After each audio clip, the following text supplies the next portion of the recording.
está lá, há uma obra interessante que é. Onde é que ela está? Sobre o 25 de Abril, uma história, um livro engraçado do Joaquim Bernardo, Santarém, uma cidade que fez história. Muito interessante. É uma obra pouco conhecida, mas que é muito interessante porque sai de lá aquilo que nós conhecemos, já que as aulas já tinham passado. Foi mas há um senhor que diz, Eduardo Freitas, para cá escrevi isto mal, Eduardo Freitas Costa, Spinola de general, mas não era descendente de militares, foi em África o homem que conseguiu pôr as coisas no eixo, e depois tinha um pensamento, era um pensamento que já vinha do norte de Matos. Havia duas linhas, federação ou integração. E o Spinola vai-se embora no momento em que as Forças Armadas, sujeitas a outros interesses internacionais, que hoje já se revelaram quem são, forçam a que não haja uma integração e seja tudo uma nação. Ou seja, hoje podíamos não ser 10 milhões, seríamos 70 ou 80 milhões, todos a votar, cada um dos seus governos das regiões, não tinha nada do outro mundo, lembramos que o Reino Unido tem até duas moedas, não é? Mas você tem moeda própria, e também tem parlamento.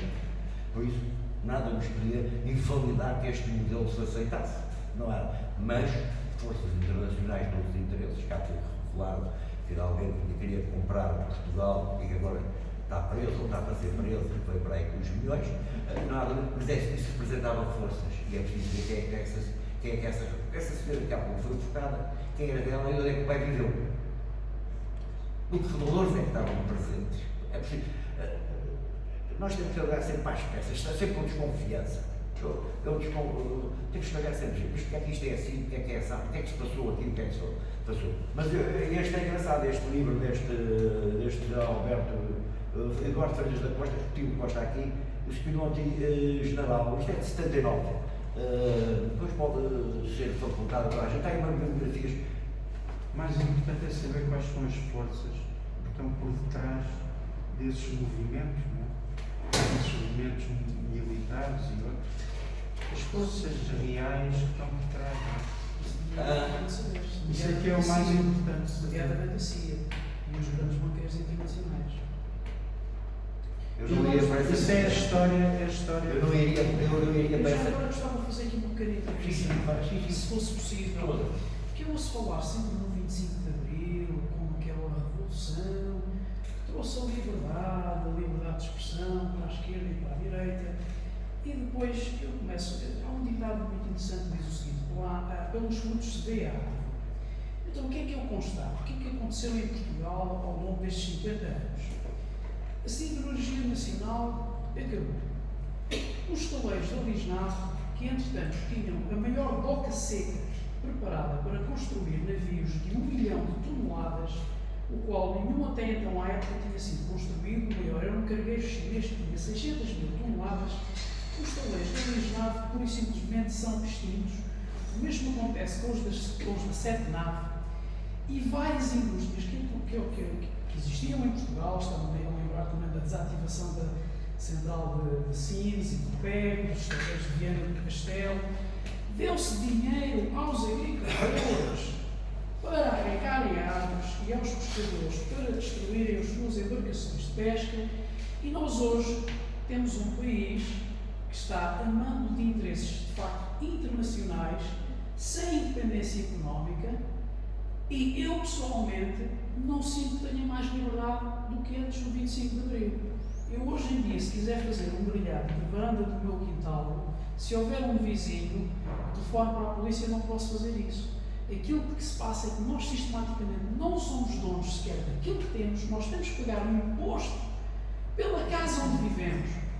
Onde é que já se viu? Nós temos que pagar imposto na casa onde nós vivemos, temos que pagar imposto por circular de automóvel, temos impostos por tudo e mais alguma coisa. Eu já ouvi um analista, tenho que verificar se é verdade, eu já ouvi um analista dizer que o dinheiro dos nossos impostos vai na totalidade para pagar a contração da dívida, chamada dívida soberana. O seu termo é um eufemismo, se fosse soberano não era dívida. Portanto, ou seja, o Estado, se quiser reinvestir na economia, tem que pedir aos banqueiros, tem que pedir ao Banco Central Europeu. E isto já é assim desde algumas centenas de anos. Aliás, acho que estão aqui historiadores. Eu gostava que se dissesse como é que é a história do aparecimento de uma nota. Como é que aparece uma nota? Alguns investigadores alternativos estão a começar a ir ao fundo a descobrir como é que aparece. Porque os historiadores parece que todos eles fogem ali. Como é que aparece uma nota? O que é isso da dívida soberana? É muito curioso, porque em inglês nem sequer se diz impressão do dinheiro, diz quantitative easing, a facilitação da quantidade. Eles nem sequer assumem que imprimem dinheiro. Portanto, há toda uma quantidade de coisas em história, estão aqui com certeza pessoas que gostaram muito, para mais, a história não é uma ciência exata, como eu penso que vocês concordarão. Mas há determinados assuntos em história que é preciso começar a abordar, e é preciso começar, como dizemos em velho português, a pegarmos os cornos o touro pelos cornos. Mas então que liberdade é esta e que revolução foi esta que foi o 25 de Abril, se o país neste momento está como está? Eu não me sinto que tenha mais liberdade, pelo contrário, pago cada vez mais impostos, inclusivamente há serviços que funcionam pior. Eu estou, por exemplo, a tentar colocar a minha aposentação por incapacidade e neste momento os burocratas da CGA estão escondidos por trás de computadores e de telefones e eu não consigo entregar, já lá vão 3 meses. Portanto, isto é uma coisa impressionante, coisas que funcionam francamente pior do que aquilo que funcionava antes do 25 de Abril. Portanto, isto que está aqui, peço desculpa, se calhar é um desabafo, porque tem talvez algumas história minha pessoal, mas eu não vejo ninguém abordar o descalabro industrial que foi Portugal depois de 25 de Abril.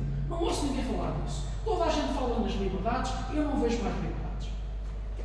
Não sei, queres falar, por favor? Eu tenho uma prenda para oferecer ao querido Sr. António Maio da Silva e para a professora de História, Mónica Luís, está aqui escondida na última fila. E agora vou fazer o meu mini debate de 2 minutos com o querido orador.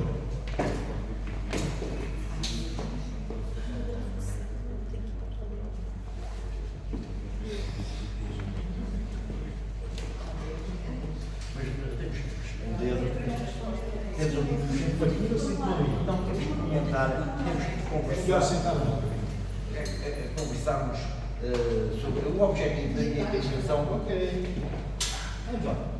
O objetivo da minha intervenção não era a informação ser fechada, mas exatamente questionar, porque ninguém é dono da verdade. Nós temos. O ser humano são 3 coisas. Nós somos 3 coisas. Aquilo que os outros nos veem, aquilo que nós pensamos de nós e aquilo que na realidade somos. Como é que se mostra isto? Vou dar o pior exemplo que posso dar. É o pior exemplo que eu posso dar. Uma mãe matar o filho.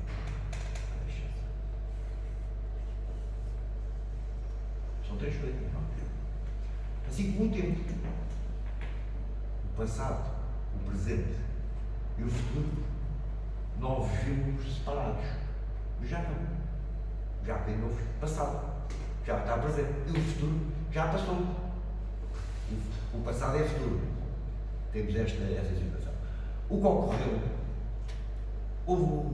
foi uma situação feita que a não existência de um pensamento político a quando do ato do 25 de Abril, mas a ideia é assim, vamos alterar porque somos oficiais, não somos oficiais superiores, mas não eram oficiais superiores, o máximo havia lá para um coronel, salvo eu, tirando isso não era, e a ideia é não concordamos com a guerra, vamos dizer aos nossos generais, era assim que eles falavam, o Maia chegou lá e disse ao meu general, não pode dizer ali fazer o favor, foi assim que ele falou. E por isso, se tivesse, como não havia uma força política estruturada, dependente de países terceiros, tomou o rumo das coisas. Só não houve outros desenvolvimentos, por causa de Espanha e do Franco. Porque se não houvesse Espanha e Franco, aí as coisas tinham rodado de outra maneira.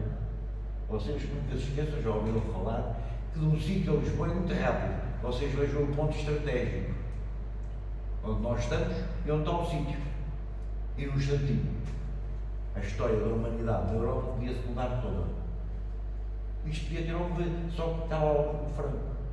E ainda falta dessa, se viesse um programa, porque o MFA constrói um programa à noite ali, as pessoas fazem, não vêm dizer assim, isto é assim, essa. Inclusive, uma coisa que é engraçada, fala-se tanto das Três Marias, que todos já ouviram falar, daquelas senhoras que tiveram problemas, isto. Ninguém, pouca gente lembra da Doutora Anjos, sabem quem foi a Doutora Anjos? Foi uma senhora, na Primeira República foi votar, ela era Beatriz Anjos, não é? Beatriz Anjos. Carolina Beatriz Anjos. E a senhora foi votar lá na Primeira República, nos democratas, os partidos, da Afonso Costa e de outros mais. Que as senhoras já podiam votar nessa altura. Depois as senhoras foram votar, a senhora teve que ir a tribunal para poder votar. E depois, os democratas, já fizeram uma lei para que eles poderem voltar a votar mais. Ela chegou a votar, penso que votaram mais duas. Aquela que vivia em Setúbal, também penso que foi votar, naquela que se chama assim, que vivia em Setúbal, que até tem o nome trocado, agora não me ocorre. Essa senhora também penso que foi votar mais. E se observarmos o fenómeno, o género feminino, ao tempo, agora o género feminino já mudou, já não é igual como era há 50 anos.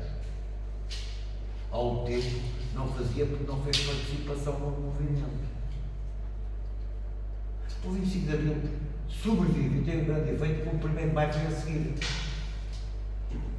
Não sei se tem alguns dos presentes aqui para o 1º de Maio, que eu também diria outra coisa, se me permite. Eu acho que foi muito pertinente a sua intervenção e acho que foi tão pertinente quanto isto, porque normalmente as pessoas não ousam questionar nem desafiar o 25 de Abril.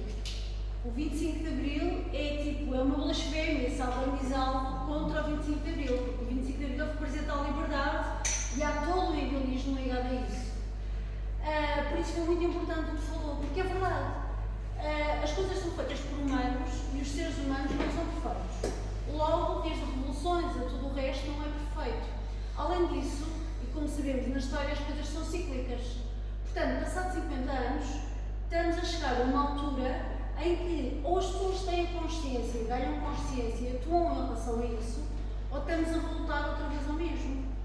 Por isso, é importante nós sabermos se aquilo que foi tão valorizado no 25 de Abril, se nós estamos a saber valorizar isso, se nós estamos a saber aproveitar isso, ou simplesmente se subestimamos essa situação, deixamos ali o 25 de Abril como um ato histórico sem perceber o que é que isso representou e de que forma é que as coisas podem funcionar, e não vivermos na passividade de nada questionar e de achar que, ok, o 25 de Abril, então a partir dali está tudo bem, então e porquê é que as coisas não estão bem? É esta a pergunta que se põe, não é? Portanto, eu acho que, no fundo, há muitas pessoas a pensarem isso e a sentirem isso, só que não ousam dizer, porque é mau questionar o 25 de Abril. Quando quem questiona o 25 de Abril não significa que seja contra a liberdade de expressão, seja nada disso, pelo contrário, as pessoas são a favor disso, mas querem que as coisas preconizem nesse sentido. Eu acho que é um pouco isto também. Então, o jogo foi viciado à cabeça. O jogo foi viciado à cabeça. Como é que eu provo que o jogo está viciado à cabeça? Nós temos um sistema de eleição, certo? Um método, chamado método, não é verdade? Porquê é que não se foi logo para tudo ser um nominal? Conhece o seu deputado no Parlamento? Diretamente não. Não, nunca falou com ele, nunca discutiu com ele. Conhece o seu? Conhece o seu deputado lá no Parlamento? Conhece? Conhece o seu deputado que representa o Brasil? Conhece lá? Ouça, eu não acredito Deixa eu neste dizer só sistema para há muitos responder. anos. Hã? Eu não acredito neste sistema há muitos anos. Entende? O- Aliás, deixe-me dizer o seguinte, eu nem sequer acredito que são os políticos que mandam. Por exemplo, há uma coisa que não se fala, porque é que a ONU, que é uma empresa subsidiada com capitais privados, cada vez mais está a meter a pata, peço desculpa a expressão, nas legislaturas e nas leis dos países. Portugal está, em vez de aprovar em breve um tratado pandémico que é feito pela ONU, que vai retirar liberdades e direitos aos cidadãos. E este assunto não está a ser abordado. Os meios de comunicação ou de descomunicação sistematicamente não abordam esta matéria. E isto é gravíssimo. Portanto, eu começo por lhe dizer, não é que eu não conheça o deputado que me representa. Eu nem sequer acredito neste sistema. Eu nem sequer acredito que desde há muitos anos esta parte os políticos representem o povo.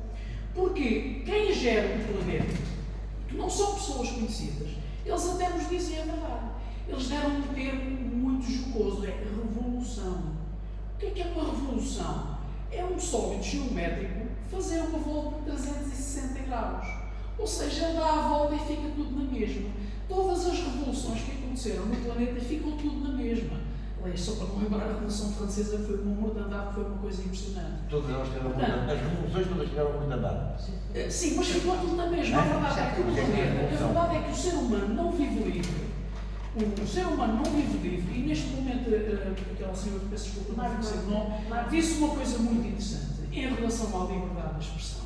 É que está-se a criar agora uma coisa muito curiosa aqui em Portugal, que é o seguinte: ou tu pensas como eu e tens liberdade de expressão, ou se não pensas como eu, és xenófobo, és de extrema-direita, és nazi e és uma quantidade de coisas. E não tens liberdade de expressão. E não tens liberdade de expressão. E estes assuntos têm que ser abordados. Eu peço desculpa, eu sou um bocado nervoso e não estou habituado a falar em público, mas vocês provavelmente podiam ser as pessoas, poderiam fazer a diferença e levar estas matérias à discussão a quem tem direito e de dever. Porque o dinheiro dos nossos impostos cai todo e praticamente pouco ou nenhum é reinvestido na verdadeira economia, naquilo que realmente nós precisamos. Portanto, só para responder à sua pergunta, eu nem sequer acredito no sistema governamental que existe, aliás, desde há séculos. Basta, o que eu estava-lhe a propor é alterar o sistema. Alterar o sistema para o nominal. Porque quando é nominal, ou seja, aqui, aqui todos nós correspondia a um deputado. Não interessa o partido. O interessado é que todos nós temos lá ter um deputado. Se ele for nominal, ele vai bater à porta de todos nós. E nós discutimos com ele. Aconteceu um caso há tempos. Lembras daquele loirinho bem maluco do britânico, foi primeiro-ministro? Ele estava à porta de perder a possibilidade de ser primeiro-ministro, porque não era eleito deputado. E se ele não fosse eleito primeiro deputado, se ele não conseguia ganhar no seu bairro largado, não é? Representar o seu bairro. Havia essa situação. Este sistema nominal. Porquê é que não entrou este sistema nominal? Não sei se há pouco eu fui claro, quando eu falei da autocensura, que agora já não há um dia atrás, que falou da autocensura, que somos aqui no livro, é que eu disse que atirar o pau ao gato. É a autocensura. A censura errónea passou a ser a autocensura. Hoje, se disser uma determinada palavra, ou a diz, ou a comunidade mata. Porque o sistema. Aliás, isso já existe na net, que há certas palavras que não podem ser ditas. Que não devem ser ditas. Se a pessoa diz, a pessoa que é dona do canal faz logo ali a censura. Olha, tenha cuidado, essa palavra não deve Entre ser. este revogado e a atualidade, este é de 47, estamos em 24, e dizia lá o senhor, porque alimentam místicas, e veja, estamos em 24, e agora já não temos o senhor revogado, o senhor major, é militar, não temos o senhor major, agora temos um sistema que poderá ser contra a liberdade individual de cada um. Um sistema que nós agora tenho não uma notícia a conhecemos dar. completamente. Tenho uma boa notícia a dar. Um sistema que nós não conhecemos completamente. Não é? Mas não, o sistema conhecemos. Não, mas quem está por trás, quem é o nome, Somos quem nós é a todos. pessoa. Somos todos. Também, pois, também. Está bem, vamos lá ver. Agora, nós, o ser humano, procuramos muitas vezes os culpados. Eu costumo dizer que o culpado é só no tribunal. O resto é responsáveis. O tribunal é que há culpados, aí não é? Somos nós, o ser humano. Mas essa é a sua perspectiva. Essa é a sua perspectiva. Porque eu conheço culpados. Eu conheço culpados. E muitos. Bill Gates, por exemplo. Bill Gates, os grandes banqueiros, Morgan Stanley, os indivíduos que gerem praticamente as empresas de chamadas de comunicação social. Quem vendeu a EDP para os Desculpa. chineses? Desculpa? Quem vendeu a EDP para os chineses? Eventualmente, não sei se sabem, mas são os judeus praticamente quem controla os meios de comunicação praticamente em todo o planeta. São os judeus. Eu não sei se vocês sabem o que está escrito no Talmud, porque eu há pouco ouvi uma citação do Talmud. Eu não sei se vocês sabem o que é que os judeus pensam realmente de nós. Eu não sei se vocês já se deram ao trabalho de investigar o que está no Talmud. É gravíssimo. Posso fazer uma É pergunta? gravíssimo. Pedro, Posso fazer uma pergunta provocadora? Posso fazer uma pergunta provocadora? Força. Não será descendente de judeus? Deve ser, porque o meu nome é Rocha. E, portanto, aquilo que eu entendi, deve fazer parte dos tais cristãos novos. Estou mesmo nas tintas para isso. Estou mesmo nas tintas. não, Percebe? É uma coisa que para mim não tem qualquer tipo de valor. Para mim interessa-me verdade e liberdade. Para mim são as coisas que me interessam. Verdade e liberdade. Se existe uma casta de indivíduos que são etnocêntricos e pensam que são superiores a nós, aliás, eles têm um termo inclusivamente perceptivo, somos os goiins, não é só os gentios, somos os goiins, ok? E nós somos comparados no Talmud a bestas de carga. E cada um deles no reino prometido terá como escravos 2.800 goiins. E além disso, é considerado que a nossa alma é proveniente de um demónio, segundo alguns rabis, que nós não temos qualquer tipo de possibilidade de redenção e que eles realmente são perfeitos. E que existe maior diferença entre a alma de um judeu para com um goim do que para um judeu para um animal. A distância entre a alma de um judeu e de um goim é maior ainda que a distância de um judeu e de um animal. Portanto, nós somos completamente chacinados por aquela etnia, que aliás não é por acaso que existem 1030 registros de expulsões em 109 países. Estes indivíduos devem ser uns bacanas. Peço desculpa pela expressão assim informal. Devem ser uns bacanas. Ou seja, este assunto também não tem sido abordado na história, não tem sido suficientemente abordado.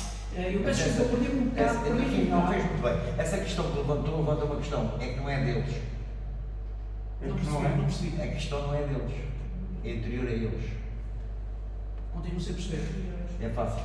Vamos ver se eu explico. O ser humano não nasceu para trabalhar. Caso se interrogou sobre isto, não nascemos para trabalhar. Quem é que disse aqui que nascemos para trabalhar? Os primeiros vieram antes de nós trabalhar. dava uma filosofia. Não, é que tem a ver com a gênese humana e a adaptação do humana. Sim. Eram os seus recoletores. Sim. Era assim que íamos. Depois os seres humanos foram andando das suas componentes, vamos discutir boas ou mais, foram andando e, a determinada altura, criou um trabalho. É que sem trabalho não ganha. Não, é que a questão era, o trabalho era do escravo e o não escravo tinha que continuar a gozar desse trabalho. E não, ele continuava a recolher o trabalho do outro. Passou a haver dois níveis. Passou a haver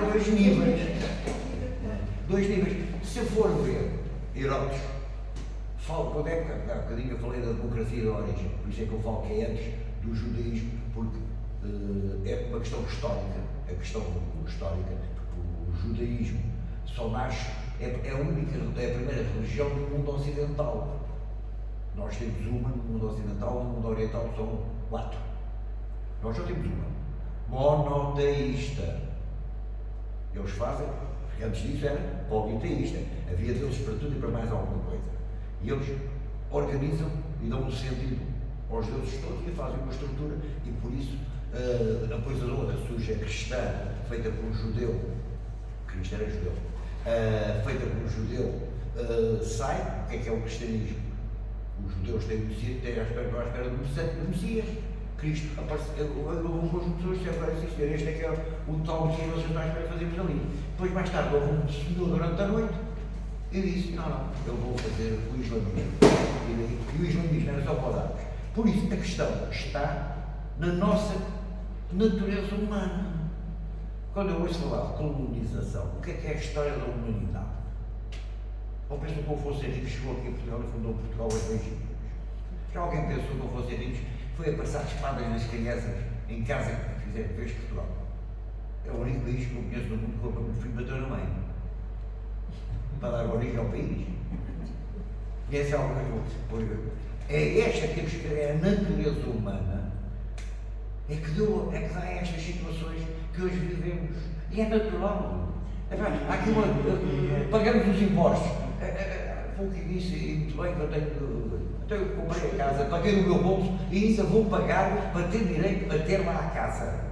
Deixa-me, por favor, deixa-me. Há aqui uma coisa também que temos de ter em conta. Nós não somos todos iguais. Porque, aliás, foi uma coisa que foi proposta pela Revolução Francesa e está errado. Quem quisesse ir ao fundo disso, leia os protocolos dos sábios do Oceano, que é um grande manual de malandragem onde está lá tudo escrito aquilo que se está a passar agora. Então, os psicólogos dizem que há 2%, entre 1 a 2% de psicopatas na população. Bom, isto é muito curioso, porque se forem a 100 pessoas, vamos admitir que temos 2 pessoas que são psicopatas. Em 1000, teremos 20. Então, numa aldeia, muito provavelmente serão esses 20 que irão querer chegar ao poder. Em 1 milhão, nós temos 20.000 psicopatas. Ou seja, num milhão de pessoas, nós temos um número de psicopatas suficientemente numeroso para desestabilizar tudo. O psicopata é aquele indivíduo que não tem empatia. Portanto, nós não somos todos iguais. É preciso ter em conta que os psicopatas são aqueles que realmente são capazes de carregar o punhal nas costas da mãe. Esses são os psicopatas. E é contra esses que nós temos que realmente nos guardar e blindar. E, sobretudo, temos que está-me a faltar o termo, temos que mostrar que isto existe. O psicopata é da natureza, mais psicopata é na sua análise. Desculpe, não percebi a pergunta. A pessoa que acabou de ficar psicopata, se nasceu psicopata ou foi a sociedade que o formou? Olha, essa questão é que eu não lhe posso dar uma resposta a 100%. Eu já ouvi dizer que a violência pode induzir a psicopatia. Eu penso, inclusivamente, nós temos casos de estudo, nós que estamos nos meios alternativos e na história alternativa, nós sabemos que há pessoas que são tornadas psicopatas pelos pais. Agora, se a pessoa nasce psicopata, eu pessoalmente que acredito na reencarnação, para mim faz-me sentido que sim. Para mim faz-me sentido que hajam seres que venham para cá e que de facto se tornam psicopatas. Aliás, os 2% nem sequer é um valor que eu tenha a certeza. Pode ser um valor superior. Há quem diga que é um valor superior. Sim, mas também dizem que o valor superior pertence, por exemplo, mais em países como os Estados Unidos.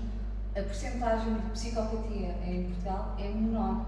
Nos Estados Unidos, se formos falar em termos mundiais, provavelmente esses valores estão corretos.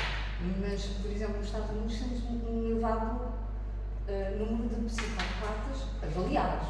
Só consigo falar em pessoas que foram efetivamente avaliadas, nós não avaliamos a população toda. E a psicopatia tem vários graus. E eu acho que exatamente a questão da natureza humana, eu não quero pisar só. Não, nada, diga. Sou da área da psicologia, colegas. Sim. E acho que há mais colegas de psicologia. É assim, o ser humano pode depender para muitos lados. Eu amanhã vou falar sobre uma parte. E a forma como nós interagimos com o outro, podemos tentar evoluir internamente ou culpar externamente o que nos acontece. E eu creio que nós temos que aprender a ter um equilíbrio de ambos. Não só olhar para o externo e dizer isto está tudo mal, eles estão-nos a atacar a nós, mas dizer eu, enquanto eu, o que é que eu posso fazer para evoluir? Porque se eu ficar sentada a chorar sobre o que se passa lá fora e a dizer que eles estão a atacar. Não é o meu caso, garanto. Não estou a dizer, não vou ficar só no seu caso, estou a dizer que há muita população que é assim. Nós vemos na abstenção exatamente isto. O país está uma porcaria, vamos para assim, não presta. Mas o que é que vamos fazer para mudar o país? Eu não acredito em nada de ficar em casa no voto. Nem que vá votar no voto em branco, mas para mim já tem mais. Olha, vou dizer o seguinte, eu fui votar no Chega. Eu fui votar no Chega, não porque acredito neles, porque eu dou-lhes o benefício da dúvida. É apenas porque lhes dou o benefício da dúvida, mas eu desde há imensos anos que não voto. Porque não considero que tenho ninguém que me represente. Mais. Existem governantes ocultos no planeta. O Bill Gates é um conhecido, mas há outros que não são conhecidos. Okay? Há muitos governantes ocultos, famílias muito poderosas, que não vêm na Forbes, okay? Que não são citadas aí e que têm imensas influências naquilo que se passa. Percebe? Este assunto ainda não está a ser, não é mainstream. Somos considerados os chalupas, os maluquitos, olha lá, são das teorias de conspiração e não sei o quê. Pois é, mas nós somos uma cultura emergente. E nós vamos triunfar. Um dia isto está a ser público. Aliás, já é. Nós neste momento já temos imensos dados, símbolos, testemunhos, inclusivamente, nós neste momento sabemos que isto é verdade. Há um governo oculto. Ponto final, há um governo oculto. E, portanto, eu não me sinto representado pelos políticos. E sei que os políticos, desde há algum tempo esta parte, não representam o povo. Portanto, eu percebo aquilo que está a dizer, concordo em parte. Desta vez, eu realmente fui votar. Já agora só um pormenor, a questão do ser humano, ao fim e ao cabo, estamos a falar de ser humanos. Sim. Não estamos a falar de outra mais nada. Estamos a falar de humanidade. Humanidade, parece que está a divagar. Eu estou a falar de seres humanos, seres. E o que é que nós somos? Dizemos que somos um animal, somos a espécie animal, corretamente, e dentro da espécie animal, dos racionais. Dos racionais. Porque, como racionais, temos comportamentos irracionais. O leão mata a cria, não porque queira matar, mata para que a mãe da cria entre si e não haja um leão que a defende. É este o critério. E um jacaré com a boca cheia nunca mordeu ninguém. Sim, metem a boca o jacaré cheio de comida e vão ver que ele nunca morde. Os animais racionais funcionam de uma forma diferente. Até há pouco alguém falou, não foi? Que o animal ia tocar a eletricidade. Está tomado e obrigado. O ser humano não torna lá a meter os outros. A questão é que nós, eu penso, parece que a mim que temos que estudar muito, é que nós somos produto do ambiente. Todos estamos aqui nesta sala, hoje, a conversar uns com os outros. Quando vamos sair um bocadinho diferentes de como é que se deve fazer uma determinada ação, da outra de eu não meter os dedos e agora já vou para a guerra, não vou embora. De quem diz que povos colonizados somos nós. Portugal está a ser colonizado de todo lado. E dá bocado passou-se aqui o fenómeno de colonização, não vou falar. E por isso, nós somos produto do ambiente familiar e tudo. E nos genes, a questão é até nos genes que passam. Os genes que passam já são os genes dos processos de socialização. O filho do criminoso não quer dizer que seja criminoso. Não quer dizer que são mal de nós, não é? O filho do ladrão, nós não podemos falar para os nossos antepassados, ninguém. Estamos aqui todos, mas calma aí, não podemos ir falar nem para o vosso avô, não teria avô, o que é que deixou de falar, o que é que ele fez, o que é que deixou de fazer. Ninguém pode ir falar isso, sabemos como sérios. Sabemos como nunca matou ninguém, mas não sabemos. Os que nós queremos do mundo são aqueles que não se sabem. Se houvesse um chapéu, morria. É assim que é. O maior ladrão do mundo não sabemos quem é. Se a gente soubesse, se nós, todos os jogadores que falam, perdem a fortuna. Os caladinhos nunca perdem nada. Pensem bem, uma curiosidade. Às vezes as pessoas que nós, o ser humano, temos isto, contradições. Eu faço uma pergunta. Alguém está bem. Contradição. Nós somos uma contradição. Muitas contradições. Não, o ser humano é contradição em si, porque é contra a natureza, ao trabalho. E por isso somos contradição em si. Aqui deixar os psicólogos, agora o resto eu só faço da parte da sociologia. Eu só falo dos conjuntos, não falo dos indivíduos sozinhos, só falo dos conjuntos. E o que ocorre, veja, eu levo para São Bento e levo 30 ou 40 ou 50 mil euros e meto lá uns livrinhos, umas caixas de gasolina. E eu agora faço a pergunta: algum daqui sabe que está lá o dinheiro? Suponhamos que agora está lá de mais dinheiro. Alguém daqui sabe? Ninguém sabe. Só se sabe que alguém fez. Falou.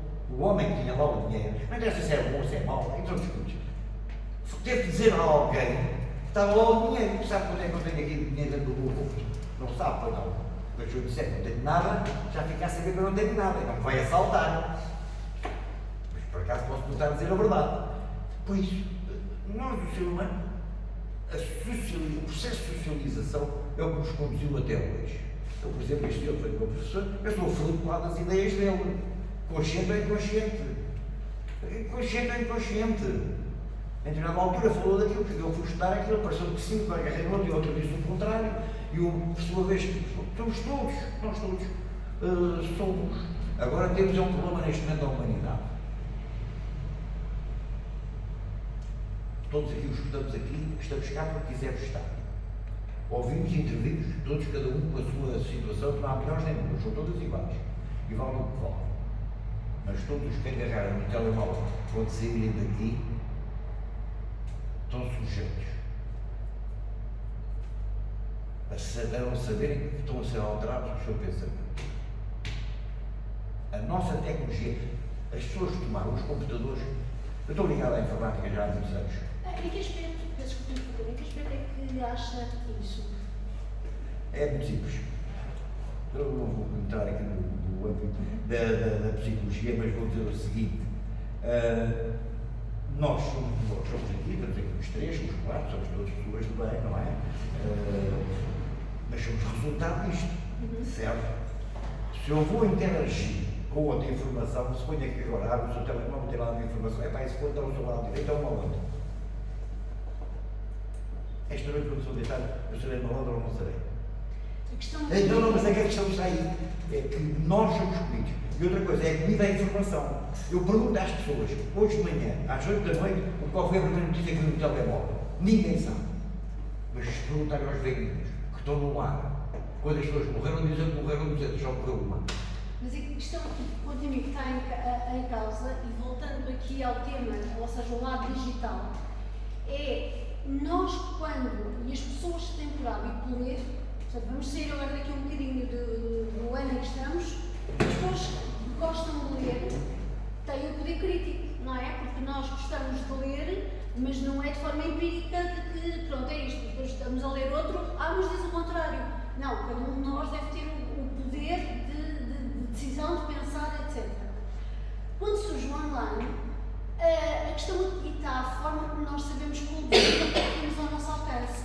Quando surge o online vem como uma outra forma de termos a informação e tal e qual como acontecia antes, nós temos que filtrar. Antigamente nós tínhamos livros que, aliás, estamos até antes do 25 de abril, tínhamos a censura, não é? Os livros da censura.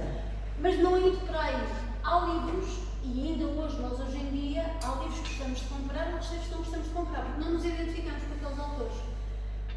Na fake news ou não fake news, quando nós vemos no online também estas circunstâncias, interessa nós pensarmos, nós vermos até que ponto, porque eu sou sempre a favor de que não é a máquina que manda no homem, é o homem, a inteligência artificial.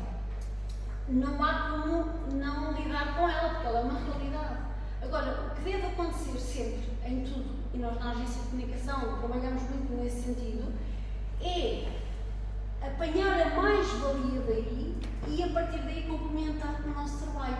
Nunca deixar que haja a componente humana ligada a isso.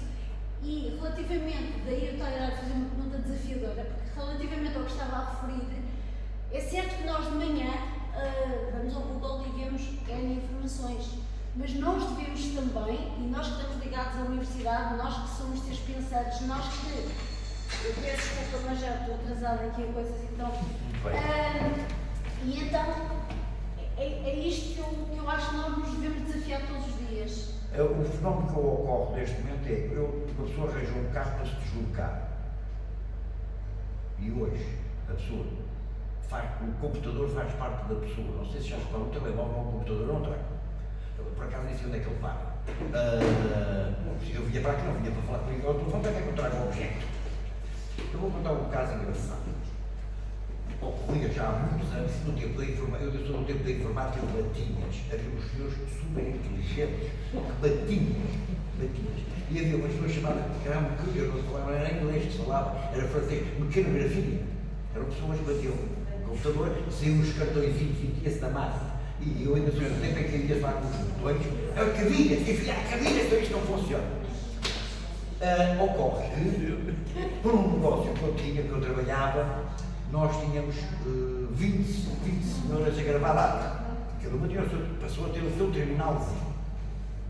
E a senhora recebeu uma lista, estava ordenada, aparecia lá e fazia isto. Tá. Ela não olhava para lá e contava no filme todo a noite anterior. Um dia fui ver e assim, eram as senhoras que faziam aquilo. Eu achava tão estranho que às vezes eu ia lá ver. Elas contavam, as coisas não precisavam olhar para aquilo que faziam. Um dia fui ver os testes psicotécnicos. Eram as pessoas de lata branca, eu não me lembro, lata branca, para pintar, você tem que lá trazer uma lata está bem também.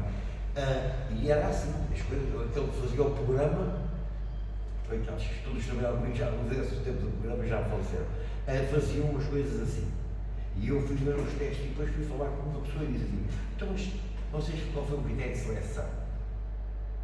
Só nos interessa que a pessoa esteja abstraída. Só interessa que a pessoa esteja Abstraída. distraída. Iam aos seres humanos, selecionavam, as pessoas faziam os cartõezinhos que liam, aquilo vinham umas listagens, e a pessoa fazia. Então contava o filme que viu na televisão no dia anterior, como estamos aqui a falar. Eu, quando vi os testes psicotécnicos, casualidade, mas estão pessoas. Um dia mais tarde, o negócio teve que evoluir, e evoluiu para a interpretação. Quando se foi buscar uma das pessoas ou duas das pessoas para a interpretação, interpretar, e veja bem, o sistema era de informação geográfica, e agarrar e interpretar, por exemplo, esta rua, que era canos de água, da luz, da eletricidade, e formatizar isso tudo. E aí tínhamos um problema. O que era bom a gravar, que era fazer o mesmo trabalho, mas tinha que o fazer, já não conseguia fazer, nem tinha automatismo, nem tinha a rapidez. Já não conseguia. Tive tempo para treinar, não se pôs ninguém a dizer assim, você tem que ser amanhã. Tive tempo, foi para o estrangeiro, não conseguia. Ao fim de X anos estava ali, não conseguia, chamava-se a cartografia digital, é uma coisa que infelizmente em Portugal está pouco feita, por isso é que sou dizer que Vila de Rei, está pouco acima de Vila de Rei, é que sabe as propriedades. Aquela cartografia, que era um projeto que nos custava milhões, dizia-nos assim, o senhor vai fazer um buraco no chão, por causa de um cano de água, se vê que naquela quina estava a válvula tal, e podia ser aí. Isto para as águas é importante, para as eletricidades era para ver as fios todos. Só que, voltando, só à questão, eu dava a ideia que a revolução, e não sou, e penso que a informática é uma ferramenta, como o carro. Agora, não só é para ser comida, e o que as pessoas estão a fazer é comê-la. Ou seja, as pessoas comer informática. não, estão a receber, estão a olhar para o ecrã, os psicólogos explanam melhor esta tese do que eu, a imagem cansa mais no contexto. Há um neto do Presidente da República, muito conhecido, psicólogo do Porto, e ele recomenda uma coisa, para qualquer idade, leiam livros e leiam em papel. Eu Machado Vaz, que sabem que o avô dele foi Presidente da República, da Primeira República, e em papel, a qualquer idade. Porquê? O pressuposto é este. Nós vamos ao ginásio e fazemos assim, e eu não sou o exemplo que Castro conhece, que não seria aquela que foi boa para lá todos os dias fazer isto. E o músculo, o cérebro é um músculo, e com a leitura, E os olhos também fazem parte. os olhos, se não tivermos que ler a outra escrita e a leitura, naquele caso marcado estimulamos o E a meditação da leitura, não é só ler, interpretar, compreender e interpretar. Exatamente, ser um ser pensantes, não é? Aqui hoje houve há poucos dias que jovens de 20 anos e até universitários, licenciados, não sabem interpretar, não sei se está a haver um médico, vou para lá para o hospital quase a morrer, e o médico não sabe ler o papel. Eu já fiz com um médico, com um problema de uma situação, eu disse ao médico, a pessoa não cura, você descustou o assunto, não. Calma lá, que é para a gente se enganar. Não sabem, admitem que não sabem. Agora faz a pergunta, quem é os responsáveis? O 25 de Abril iniciou tudo isso. Não. O 25 de Abril iniciou a destruição do município. Foi logo no ano a seguir. Não, isso são coisas diferentes. São coisas diferentes. Não. Foi que eu apanhei. O ensino a nível planetário está destruído e os professores universitários, vocês se calhar têm essa experiência. Eu também fui professor durante imenso tempo e os alunos que chegavam a mim não tinham, desde há 10 anos para cá, não tinham nem um pouco mais ou menos a preparação que tinham quando chegavam à FIT. nem um pouco mais ou menos. E eu sei, de fonte segura, que inclusivamente na Universidade de Medicina em Coimbra, os testes são feitos já há não sei quanto tempo, os alunos já sabem quais são as perguntas que eles têm que responder em determinados exames, enquanto eles chegam lá e é só estentarem com as perguntas que eles já estudaram previamente. Por isso é o X. Isso é quando todo se implementou. Desculpe? Quando se implementou o sistema americano, tomou-se a América como um país de padrão.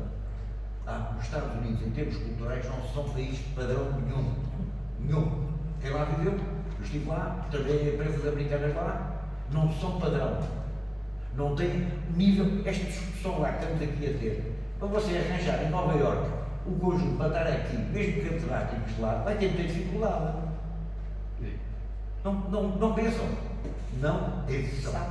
É o engenheiro da forca e o engenheiro para tudo. O homem do ascensor. Eu não quero nada para os especialistas, mas o homem do ascensor. Mas entra, Não, as pessoas que não inscritas não sei como é que isto é. Rapaz, isto é culpa dele, Não, o que é que dá, isto é a responsabilidade é dele. Não é culpado, é a responsabilidade. Há uma diferença, é culpado é só no tribunal, não há assim. Mas é o responsável é ele, porque quando eu fui aluno dele, ele transmitiu-me isto. Por isso vai estar aqui o responsável. mas eu queria. Engenheiro Carlos Galvão, sim? O doutor Jaime Santos parece que está ali todo descansado, porque sabe que quando sair daqui não vai ser chamado à polícia para explicar porque é que. Sabe-se lá. Não posso garantir isso. O que se passava antes do 25 de Abril é que mal a gente saísse aqui, o doutor Jaime Pereira Santos era logo engavetado e ia responder porque é que juntou aquela gente a discutir aqueles assuntos. Essas coisas, pode haver quem não se lembre. Eu lembro-me de andar na rua e não poder abrir bico. E também me lembro do meu pai, que era militar, que falava fora do quartel, porque lá no quartel tudo o que ele dissesse era lá do conhecimento da polícia. Sobre a dívida, é também uma coisa que me preocupa. Se não sabem as origens, eu sei. Está nos livros. Há pai livrinhos até da Associação Manuel dos Santos que explica isso. Houve um primeiro-ministro que precisava de ganhar as eleições e distribuiu dinheiro, era funcionário público, de repente deu 3% de aumento. Claro que teve de ir buscar dinheiro e há sempre uns gajos prestigiosos que lhe emprestam e tal. E ele, isso está nas Muito estatísticas. antiga. A origem da dívida já vem desde os templários, com os poderes bancários. Muito antiga. Não. Mas pode é. A dívida, Ó engenheiro, eu não quero interrompê-lo, mas é fácil. A dívida existe quando se gasta mais que o que se tem. Continua. então foi o que aconteceu. A Coisa dívida Não é isso. Ah, não? Não é isso, não. O dinheiro que nós pagamos todos em impostos vai para os bancos dos Rothschilds e se quisermos dinheiro para investir em Portugal, o Estado tem que ter esse dinheiro emprestado, que fica a ser devido, mas e o dinheiro do juro não existe. O dinheiro do juro não é impresso. Portanto, isto é uma pescadinha de rabo na boca. Ao fim de algum tempo, esse dinheiro é gasto. Olha, agora vocês têm que, se querem reinvestir mais dinheiro no vosso país, lembra-se, têm aqui uma dívida para pagar, portanto, têm que contrair dinheiro para pagar a dívida e têm que pagar, e têm que pedir mais dinheiro emprestado para as infraestruturas que vocês querem fazer. Isto é uma vigarice. Isto é uma vigarice e não tem vindo a ser denunciado em Portugal praticamente nada. Nos Estados Unidos, sim, o senhor chamado Edward Griffin fez um livro chamado The Preacher of Jekyll Island, que fez a primeira explicação que eu conheço racional sobre esta vigarice que é a dívida, que tem centenas de anos, se não milhares. A dívida é sempre só a dívida quando se gasta. Eu queria acabar de falar. Não. Agora, a maior dívida do mundo, sabe qual é, não sabe? É dos Estados Unidos. Mas os Estados Unidos é o país onde o governo oculto tem mais a pata em cima. Olha os judeus. Os judeus têm a pata completamente em cima dos Estados Unidos. Os baixos judeus. Hã? Mas vamos continuar.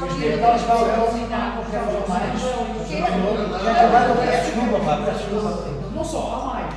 Então vai, eu gostaria de Há mais organizações. Há mais organizações. vai, eu estava a Mas os judeus têm que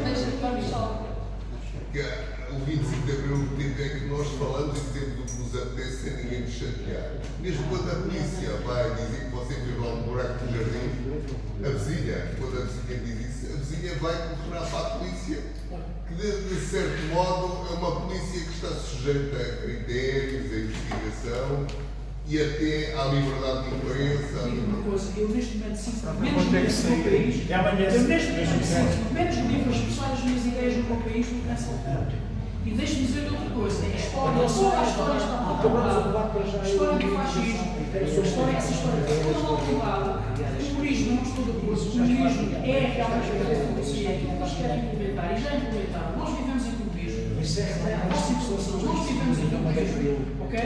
E portanto, aquilo que eles sempre tentaram fazer, pessoas acham que estão blindados contra o comunismo. Chama-se, o gajo defender a sociedade. Ele tentou justamente defender o país da filosofia do governo, que é o comunismo. Ele tentou fazer isso. Bem ou mal, isso não sei, mas era importante haver uma discussão séria.